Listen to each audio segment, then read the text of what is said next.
Broncos country, what is going on? Hope you guys are having a wonderful day. Hopefully, you guys are staying warm, staying inside. We got some snow this morning if you're living out here in Colorado, and excited to do this video today. Want to give a quick shout out to one of our new subscribers here, Rich. And he gave me this idea for this topic today, talking about the idea of acquiring Justin Fields.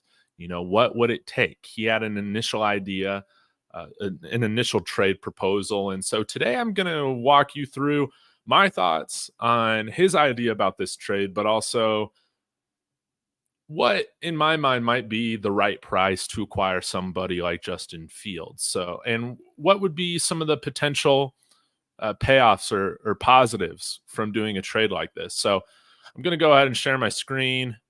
Hopefully you can see this. Rich came in here in one of my videos recently and said, trade Pat Surtain to the Bears for Justin Fields and 2 second-round picks, or a variation of this to gain draft capital, would be able to start replacing old veterans with new 2-day pick studs and start filling holes through the draft instead of spending money on vets that are trying to get the bag. Love Von Miller, my favorite Bronco of this decade, mine too. But I bet Buffalo would like that contract back. As an example, yes. He said just a thought, and it really got me thinking, what would it take to acquire Justin Fields? If we were to play out this scenario with Patrick Surtain, what would I need back if I were running the Broncos, or if I'm Sean Payton? What would I need back to pass or to give away Pat Surtain? Let's talk about it. But y'all be sure to hit that like.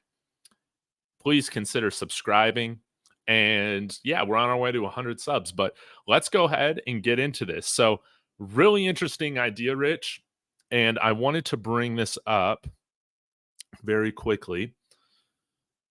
What draft capital do the Bears have? So this is using the Pro Football Focus mock draft simulator. They just give a good picture of the 24 picks and 25 picks that each team has.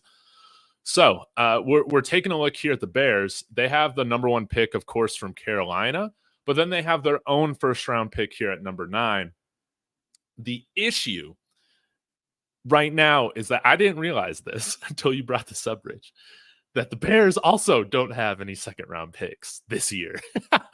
Same with the Broncos. I'll pull the Broncos up here, and we can kind of take a look here. So they actually have the pick right before us in the 3rd round, but they do have a couple second-round picks here in 2025. And so that got me thinking, okay, what would it take to bring on somebody like Justin Fields when you're giving away somebody like Pat Surtain? So let's take a look at the numbers, and I'll get into kind of how I would see this from a draft pick and rest of the compensation perspective. First off, let's take a look at Justin Fields' contract. It's a little bit more friendly than I had realized. I thought this year he was going into that 5th-year option, which is like what? It's something like the franchise tag, kind of similar to that, right? But in 2025, right now, he'd be slated to make about $25.5 million if that option is picked up. But right now, really affordable. He would only be on the books for the Broncos for this $3.2 million this next year. And of course, Justin Fields, I would assume he's going to want to sign a contract extension with ideally whoever he's traded to. But I don't know if any team is going to be doing that right now. I think that he's going to have to come in here, whether it's Denver, Pittsburgh, Atlanta, another one of these teams, and really prove himself in 24 before he's able to sign an extension. And it's nice, like, hey, if you want to play this for a couple years, you want him to prove it over a longer period of time, you're able to do that with Justin Fields. So pretty interesting. I would say right now, a very, very friendly cap hit this year for 24. Why is it this 3.2 instead of the 6.5 or the million in dead cap.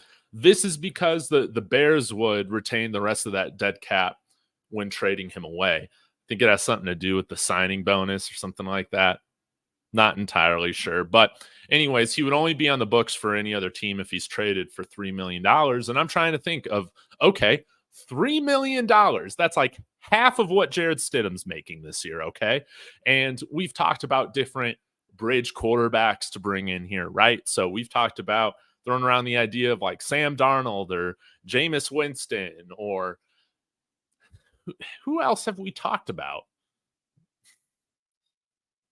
Those might have been the only guys, honestly, that are coming off the top of my head right now. Of course, we've talked about Jared Stidham, but Kirk Cousins obviously is going to be way more expensive than that. I think Ryan Tannehill is going to be a lot more expensive than that $7 million that we see Jared Stidham making. So in terms of an affordability perspective, Justin Fields might be the best value in terms of bang for your buck this year in the trade market.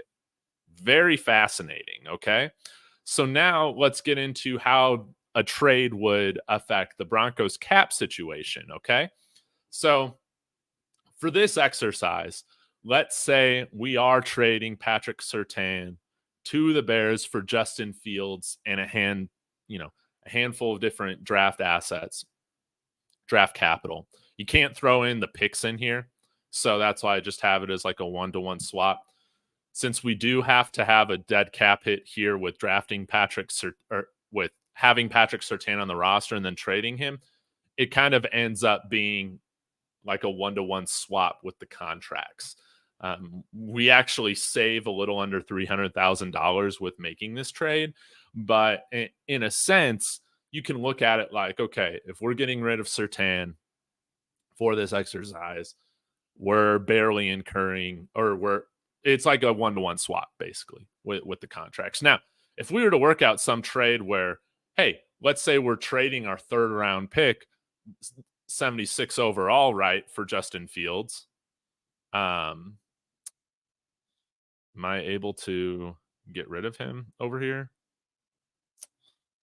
Then it's like basically we're taking on that $3 million or so, right? So we can get rid of that pretty easily. You guys have seen me do the salary cap shenanigans to manipulate it to create more cap space with our contracts. That should not be an issue, trading a 3rd round pick. But anyways, if we were to do this, obviously we save a little bit of money and dealing with that $35.4 million cap hit for Russell Wilson this year. So let's go back to kind of the draft capital. I think what I would want a trade to look like if we were doing a trade with the Bears for Patrick Surtain. Let me throw him in here.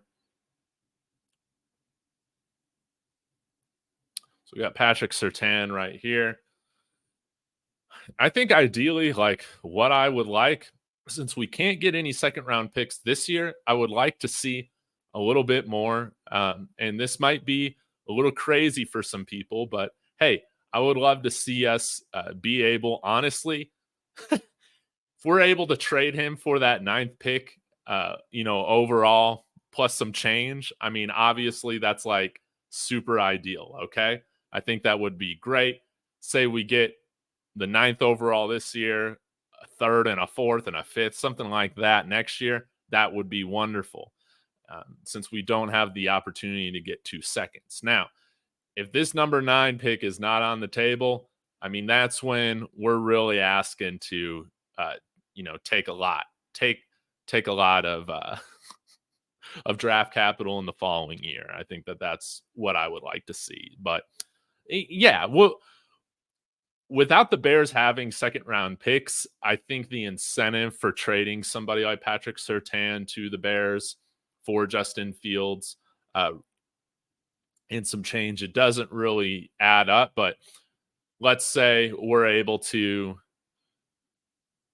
trade for, a couple day 3 picks this year, or 1 day 2 pick and 1 day 3 pick, plus those 2nd rounders next year, a 3rd, maybe we can get out a 4th, something like that.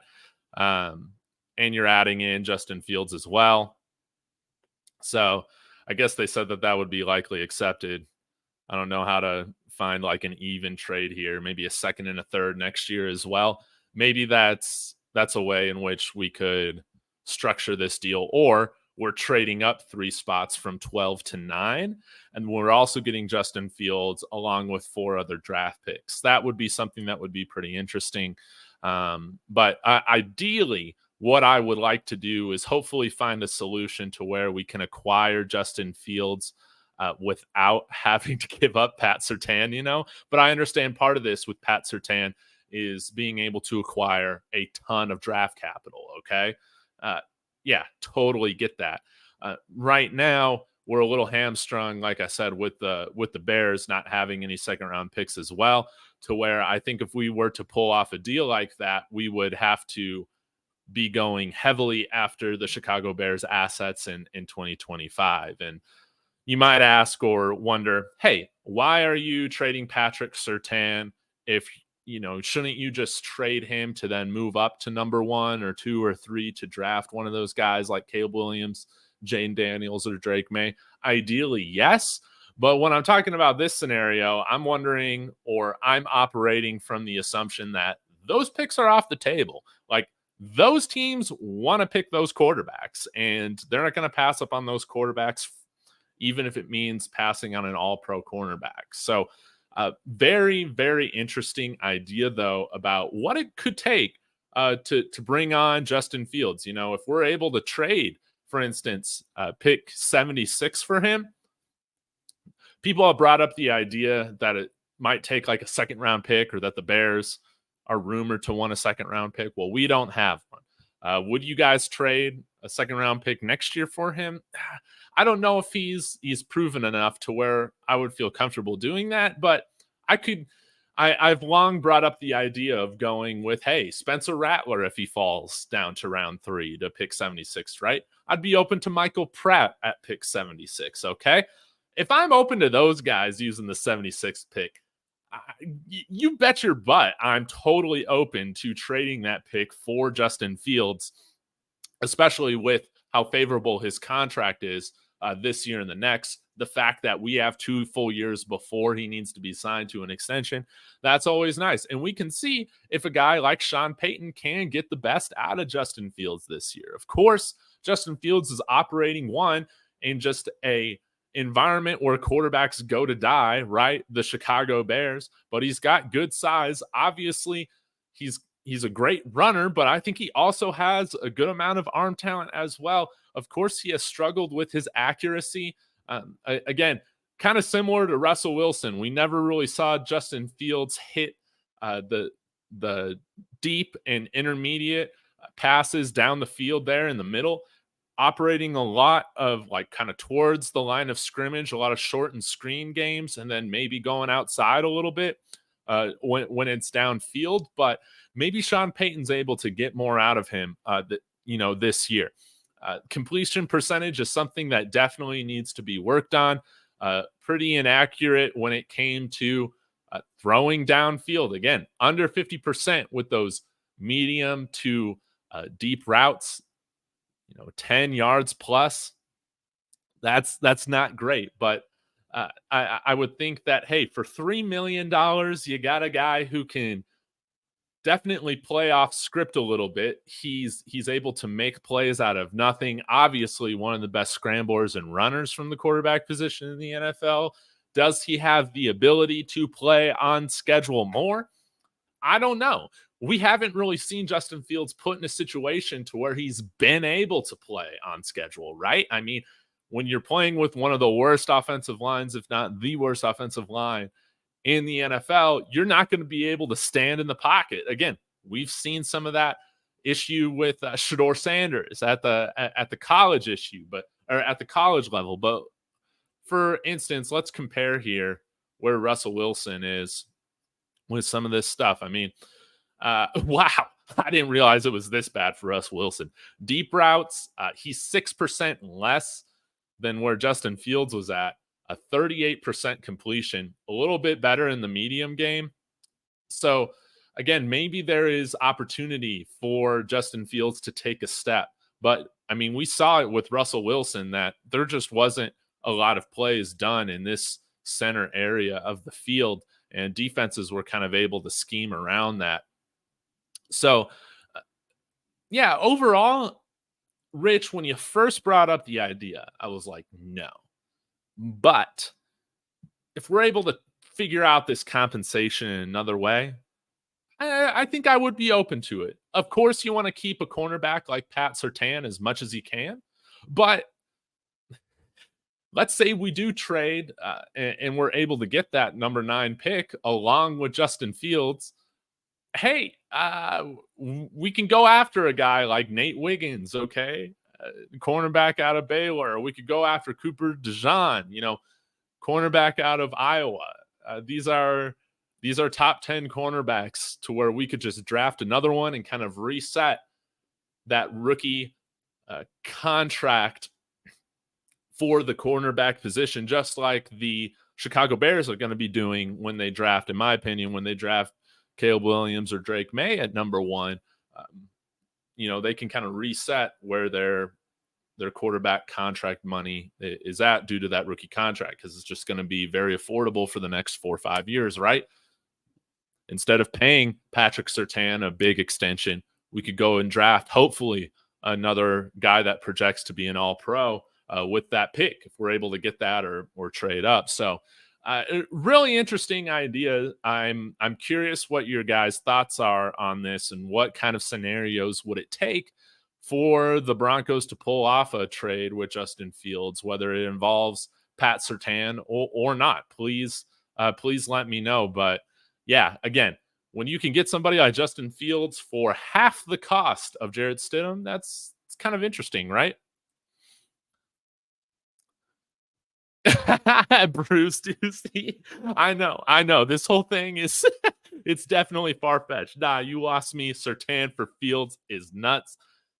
Again, I don't want to throw Rich under the bus here, but I made this video off of his idea, his comment on, would you trade Surtain for Fields, and what else would you want to get, right? So my initial reaction was kind of like that too, but ideally I would like to trade other assets to get somebody like Justin Fields, because again, Justin Fields is a far from perfect quarterback. I think he is, still has a lot of tools to be able to be successful, but you don't give up an all-pro cornerback for that straight up. Absolutely. You're totally right. And I agree with you there. So if you guys want me to talk about any other trade scenarios moving forward, this is a lot of fun for me, just playing through some different ideas. But hey, $3.2 million on the books if we trade for Justin Fields this year. That is incredibly